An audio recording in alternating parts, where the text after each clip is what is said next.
আসসালামু আলাইকুম রহমতুল্লাহি ওবরকাতুহু। সম্মানিত দর্শক, আজকে অত্যন্ত বিয়োগাত্মক একটি বিষয় নিয়ে আলোচনা করব। মৃত্যু নিয়ে এবং মৃত্যু পরবর্তী সহিংসতা এবং মানুষের যে রাজনৈতিক জিঘাংসা অর্থাৎ প্রতিশোধ গ্রহণের যে স্পৃহা, একই সঙ্গে রাষ্ট্রীয় বাহিনীগুলোর যে দুর্বলতা, অক্ষমতা এবং অমানবিকতা, এই বিষয়গুলো নিয়ে সংক্ষেপে আলোচনা করব। আমি সাধারণত বিভিন্ন যে আপনাদের সামনে যে কন্টেন্ট তৈরি করি সেখানে ইতিহাসের অনেক ঘটনা বর্ণনা করি। অনেক সময় এগুলো শুনতে গিয়ে কারো বিরক্তি চলে আসে, এই কারণে যে ভিডিও দীর্ঘ হয়ে যায়। প্রাণান্ত চেষ্টা করব খুব সংক্ষিপ্ত সময়ের মধ্যেই ভিডিওটি শেষ করার জন্য। দুটো ঘটনা আপনারা দেখেছেন। প্রথম ঘটনাটি হলো চট্টগ্রামের বীর মুক্তিযোদ্ধা, আওয়ামী লীগের অন্যতম শীর্ষ এবং বনেদি নেতা ইঞ্জিনিয়ার মোশাররফ সাহেব। তার মৃত্যুর পর সেখানে বিশাল জানাজার আয়োজন হয়। বিএনপির অনেক নেতৃবৃন্দ সেখানে অংশগ্রহণ করেন। আর সেখানে বিক্ষুব্ধ আওয়ামী লীগের যারা নেতাকর্মী রয়েছেন, শোকার্ত নেতাকর্মী রয়েছেন, তারা জয় বাংলার স্লোগানে ফেটে পড়েন। তারপর বঙ্গবন্ধু ভুলিনি তোমায়, মোশাররফ ভাই তোমাকে ভুলিনি, এই সকল স্লোগান দিয়ে নেতা এবং কর্মী যারা রয়েছেন তারা তাদের যে অবদমিত রাজনৈতিক স্পৃহা, এটা প্রকাশ করার চেষ্টা করেন। তো সেই ঘটনা যখন গণমাধ্যমে আসে, সেটা নিয়ে সারা বাংলাদেশে আলোড়ন তৈরি হয়ে যায়। প্রথমত পুলিশ বাহিনী বেশ চাপের মধ্যে পড়ে যে এরকম নিষিদ্ধ একটি সংগঠন, তারা আসলো, জানাজা অংশগ্রহণ করলো, তোমরা কি করলে? সেখানে এত মানুষ জয় বাংলার স্লোগান দিলে কাউকে ধরতে পারলে না। পুলিশও খুব বিপদে পড়ে গেল। আর যে সকল বিএনপি নেতৃবৃন্দ, ইনক্লুডিং সেখানে চট্টগ্রাম সিটি কর্পোরেশনের যিনি বর্তমান মেয়র রয়েছেন জনাব শাহাদাত, তিনিও সেখানে ছিলেন। তো তারাও বিব্রত হয়ে গেলেন যে এ কি হলো। এরপর থেকে আসলে সরকার কোনো সিদ্ধান্ত নিতে পারেনি যে পরবর্তীতে এরকম ঘটনা কিভাবে প্রতিহত করা যাবে। জানাজার মতো অনুষ্ঠান, দাফন কাফনের মতো অনুষ্ঠান, এগুলো কিভাবে নিয়ন্ত্রণ করা সম্ভব। অন্যদিকে পুলিশের উপর একটা মনস্তাত্ত্বিক চাপ তৈরি হয়ে গেল যে এই ধরনের ঘটনায় যদি আমরা সরকারকে নিজেদের তৎপরতা দেখাতে না পারি তাহলে তো আর দাম থাকে না। এবং আমাদের বাহিনীগুলো সবসময় শক্তের ভক্ত, নরমের জম, তারা সবসময় সরকারের পক্ষে থাকে। আর সরকারের যখন পক্ষে থাকে তখন তাদের মধ্যে অনেক রবিন হুড তৈরি হয়ে যায়। অবস্থা দৃষ্টে মনে হয় এদের জন্ম হয়েছে মানে সেনাপতি রূপে, এদের জন্ম হয়েছে মহাবীর রূপে, এবং এদের পিতামাতা বীর প্রসূ।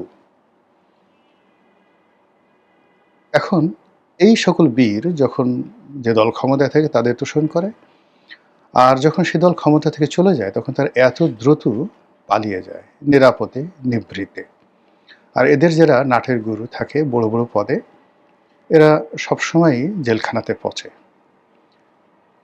আওয়ামী লীগ জামানাতে বিএনপির অনেকজন আইজিপি বা 111-এর সময় তারা জেলে ছিলেন। খোদাবাক চৌধুরী জেলে ছিলেন, কাইয়ুম সাহেব জেলে ছিলেন, আরও অনেকে। আবার এখন অনেকে জেলে আছেন, আর অনেকে জেলে যাওয়ার মানে জন্য মনে মনে ভয়ে আছেন, আর অনেকে জেল অ্যাভয়েড করার জন্য পালিয়ে বেড়াচ্ছেন। এই হলো বীরত্বের নমুনা। যাই হোক, সেই বীরেরা এখনও থেমে নেই। নতুন নতুন বীরেরা নতুন নতুন জায়গা দখল করেছে। তো সেই বীরেদের যে বীরত্ব, সেই বীরত্ব আমরা দেখলাম ধানমন্ডিতে। সেখানে বর্ষিয়ান আওয়ামী লীগ নেতা, কিংবদন্তি রাজনীতিবিদ তোফায়েল আহমেদ, তার প্রথম জানাজা অনুষ্ঠিত হলো ধানমন্ডির ঐতিহ্যবাহী তাকওয়া মসজিদে। তো সেখানে জনাব সাবির হোসেন চৌধুরী তিনি গেলেন এবং তাকে দেখে নেতাকর্মীরা, আওয়ামী লীগের নেতাকর্মীরা আবেগ আপ্লুত হয়ে পড়লেন। এমনি ধানমন্ডির যে এলাকাটি, ওটি আওয়ামী লীগ অধ্যুষিত, আর তাকওয়া মসজিদের পাশেই ৩২ নম্বর বঙ্গবন্ধুর বাড়ি, লেকের পাড়ে একদম। তো ওই এলাকাকে কেন্দ্র করে মানুষের আবেগ, তারপরে দীর্ঘদিন পরে তারা একত্র হতে পেরেছে। তোফায়েল ভাইয়ের মতো একজন মানুষ ইন্তেকাল করেছেন, আর সাবের সাহেবের মতো একজন ক্লিন ইমেজের নেতা সেখানে গিয়েছেন। বিভিন্ন সময় কথা হচ্ছিল ক্লিন ইমেজের নেতাদেরকে নিয়ে একটি রিফাইন্ড আওয়ামী লীগ তৈরি করা হবে। তো সাবির ভাইকে অনেক নেতাকর্মী ধরে নিচ্ছেন যে ভবিষ্যৎ আওয়ামী লীগের সভাপতি বা সেক্রেটারি। তো সেই অর্থে তাকে দেখে নেতারা স্লোগান দেওয়া শুরু করলো। আর এই পরিস্থিতিতে যারা আইনশৃঙ্খলা রক্ষায় নিয়োজিত ছিলেন তাদের ভয় লেগে গেল যে এটা যদি চলতে থাকে, সাবের সাহেব যদি নিজের মুখ দিয়ে জয় বাংলা উচ্চারণ করে ফেলেন, নেতাকর্মীরা যদি আরেকটু অগ্রসর হয়, তাহলে ওই এলাকায় যিনি দায়িত্বরত ডিসি রয়েছেন পুলিশের, ওই থানার যিনি ওসি রয়েছেন, ওখানে যে পেট্রোল পুলিশ রয়েছে, তাদের কয়জনের চাকরি থাকে আর কয়জনের যায়, এরকম একটা আশঙ্কা। অ্যাট দ্য সেম টাইম চট্টগ্রামে যে ঘটনাটি ঘটেছে সেই ঘটনা যেন পুনর্বার না ঘটে, এজন্য ওখানে হঠাৎ করে বীর সাজার জন্য বিপ্লবী পুলিশ বাহিনীর একটা অংশ দাঁড়িয়ে গেলেন। তারা বেধড়ক লাঠিচার্জ শুরু করলেন। জনা ৫০-এর মতো সেখানে গ্রেপ্তার করা হলো। অপরাধ, নিষিদ্ধ সংগঠন, নিষিদ্ধ স্লোগান জয় বাংলা কেন দেয়া হলো? ভালো কথা, ঘটনা সেখানেই শেষ। এরপর হেলিকপ্টারে করে লাশ চলে গেল ভোলাতে, জনাব তোফায়েল আহমেদের কর্মস্থলে, জন্মস্থলে। তো সেখানে নানা রকম বিরূপ প্রতিক্রিয়া থাকবে। দীর্ঘদিন রাজনীতি করেছেন, ৭বার ৮বার সংসদ সদস্য হয়েছেন। বর্ণাঢ্য সেই যে ৬০-এর দশক থেকে ধরুন ৬৫ থেকে ২০২৫ এই সময়টাতেও তিনি প্রায় অ্যাক্টিভ ছিলেন। এই সুদীর্ঘ প্রায় ৬০ বছরের রাজনীতি, ৬০ বছরের রাজনীতিতে যদি প্রতি বছর ১০ জন করে শত্রু হয়, ৬০০ শত্রু তো হয়ে যাবেই। বন্ধু যারা আছে তারা তো খুব অল্প জনই বন্ধুত্বের কথা স্মরণ করে, কিন্তু শত্রু সবসময়ই যাকে বলা হয় সচল থাকে। এরপর এত বড় নেতা, তাকে কেন্দ্র করে নানা রকম দালাল, ফড়িয়া, আত্মীয় স্বজন, এদের অত্যাচার থেকে ফলে ভোলাতে তোফায়েল বিরোধী একটা বিরাট শক্তি ছিল। আর সেই শক্তিকে দমন করার জন্য তোফায়েল সাহেবের হাতুড়ি বাহিনী ছিল, এটা স্বাভাবিক ব্যাপার। কিন্তু সব কিছুর ঊর্ধ্বে ভোলাকে কেন্দ্র করে, বরিশালকে কেন্দ্র করে, বাংলাদেশকে কেন্দ্র করে, মুক্তিযুদ্ধকে কেন্দ্র করে, রাজনীতিকে কেন্দ্র করে তোফায়েল আহমেদের যে অবদান, যে আবেগ, এটা এই বাংলা কিয়ামত পর্যন্ত স্মরণ করবে। তো সেই অর্থে তোফায়েল আহমেদের লাশ যখন ভোলাতে গেল, যারা তরুণ তুর্কি বিএনপি, তারা বলল যে না, এই লাশ দাফন করতে দেওয়া হবে না, এই লাশ এখানে আওয়ামী লীগের জায়গা হবে না, ইত্যাদি ইত্যাদি।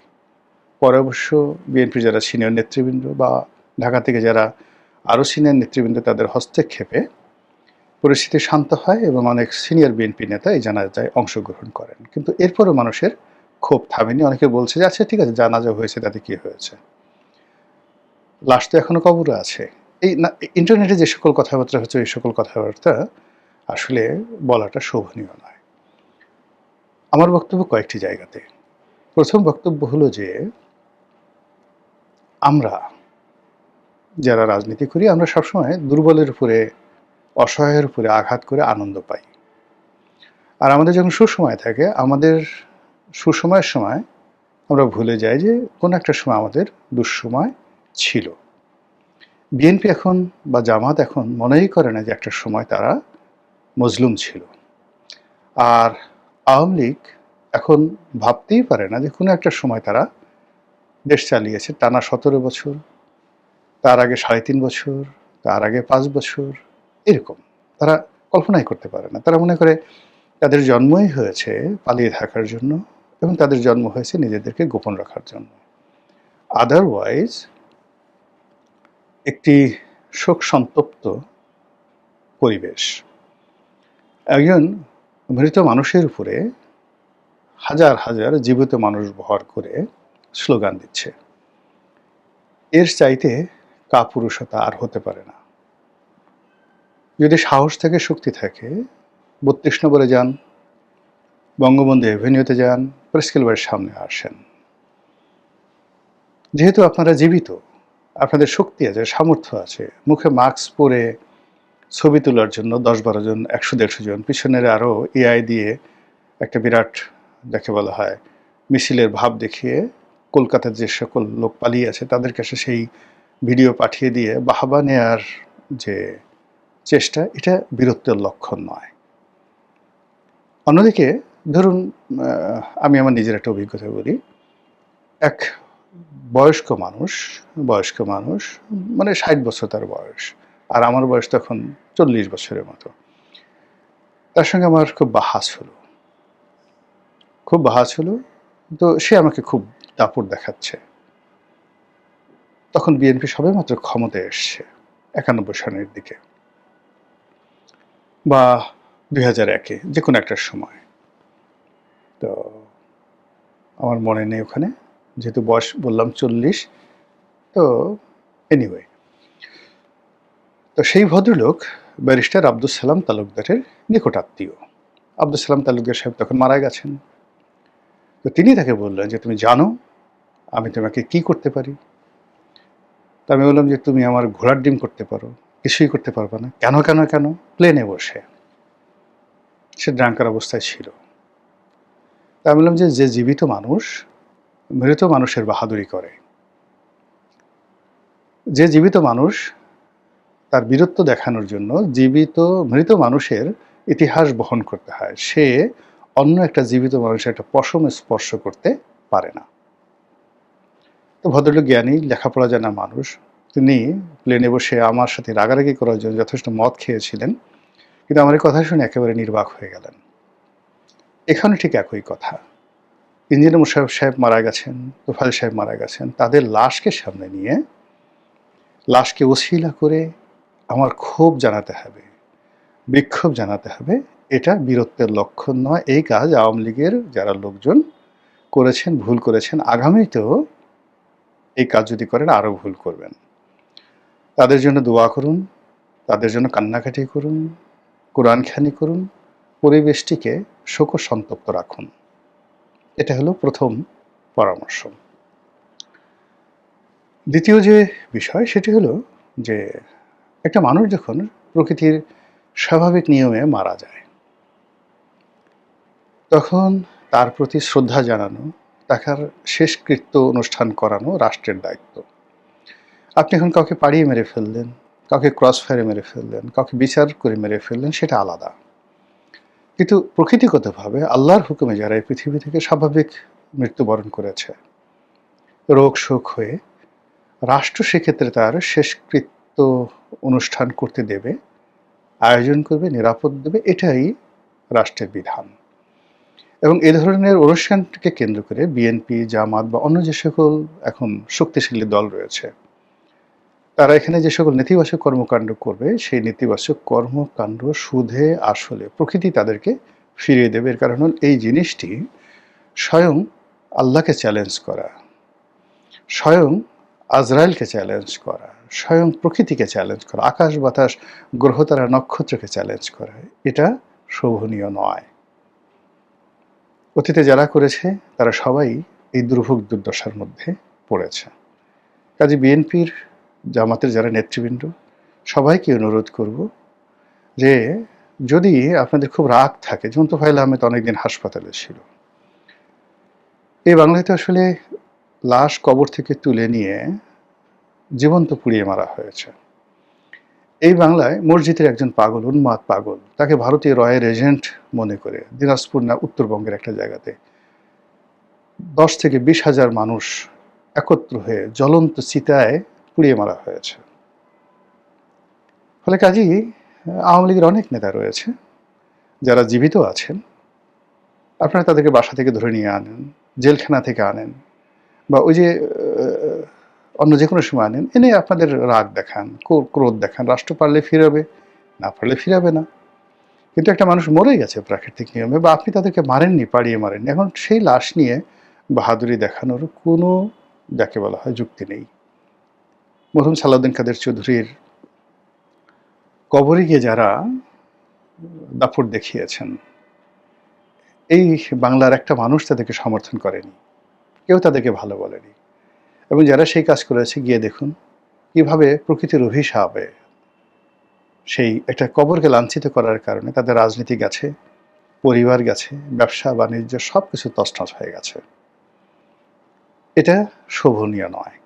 থার্ড, পুলিশ বাহিনীকে বলবো যে বাবা এটা ছেড়ে দেন না, একটু মৃতের অনুষ্ঠান, এখানে যা কিছু হোক না কেন, কোনো মৃত্যুকে কেন্দ্র করে লাশকে সামনে নিয়ে মানুষের যে বিক্ষোভ, সেই বিক্ষোভ কোনোদিন কখনো কোথাও সহিংস হয়নি। আপনারা দেখাতে পারবেন না। আপনার স্বাভাবিকভাবে একজন লোক মারা গেছে শোকবহ পরিবেশে, সেই লাশ সামনে এনে তারপরে সেই লাশ নিয়ে আপনি ধরেন যদি সবচেয়ে বড় যে মৃত্যু পুলিশের হাতে, এটা তো স্বাভাবিক মৃত্যু নয়, শহীদ মতিউর ৬৯-এর গণ অভ্যুত্থান। তো সেই শহীদ মতিউরের লাশ নিয়ে মানুষ গণ অভ্যুত্থান করেছে। মুগ্ধর মৃত্যু বা শহীদ আবু সাইদের মৃত্যু ২৪-এর গণ অভ্যুত্থান ঘটিয়েছে। কিন্তু স্বাভাবিক কোনো মৃত্যু এবং পরিণত বয়সের কোনো মৃত্যু, সেই মৃত্যু ব্যক্তির লাশ, সেটা বঙ্গবন্ধুর হোক কিংবা শেখ হাসিনার হোক, বেগম জিয়ার হোক, সেই লাশকে কেন্দ্র করে কখনো কোথাও কেউ সহিংসতা করতে পারেনি, পারবে না। ইতিহাসে এই ঘটনা ঘটেনি। কাজে এখানে পুলিশের বাহাদুরি দেখানোর কোনো কারণ নেই, রিজন নেই, আতঙ্কিত হওয়ার রিজন নেই, হীনমন্য হওয়ার কোনো রিজন নেই। এবং পুলিশ, ধানমন্ডি থানার পুলিশ যদি তারা নাকে তেল দিয়ে ঘুমাতেন, ওখানে হয়তো আর ২-৩ হাজার লোক বেশি হতো, স্লোগানে হয়তো আর ১০-১৫ মিনিট চলতেন, সাবির হোসেন চৌধুরীকে ঘিরে মানুষ আরেকটু আবেগ প্রকাশ করতো, ওই পর্যন্ত, এর বেশি কোনো কিছু হতো না।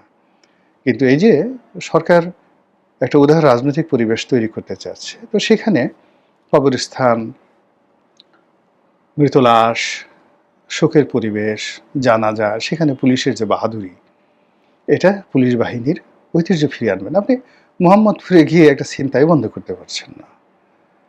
ভোর রাত্রে ২ জন মহিলা গ্রাম থেকে আসছে, এসে সিএনজি থেকে নেমে নিজের বাড়ির সামনে তারা ছিনতাইয়ের শিকার হলেন, তাদেরকে চাপাতি দেখিয়ে সবকিছু লুটপাট করে নেওয়া হলো। সেই ভিডিও দৃশ্য ঘুরে বেড়াচ্ছে, সবগুলো ডিজিটাল মিডিয়া সেটা প্রচার করছে। কিন্তু এখন পর্যন্ত আপনি কি সেই অপরাধীকে ধরতে পেরেছেন? তো সেটা ধরতে পারেননি, তাকওয়া মসজিদে গিয়ে ৫০ জন জয় বাংলা স্লোগানদারকে ধরেছেন। এই বীরত্ব আমাদের দরকার নেই। আমাদের সেই বীরত্ব দরকার ওই ছিনতাইকারী যারা আছে, অপরাধী যারা আছে, কিশোর গ্যাং যারা আছে, তাদেরকে ধরেন। মহান আল্লাহ আপনাদের সবাইকে হেদায়েত দান করুন এবং হেফাজত করুন। আসসালামু আলাইকুম ওয়া রাহমাতুল্লাহি ওয়া বারাকাতুহু।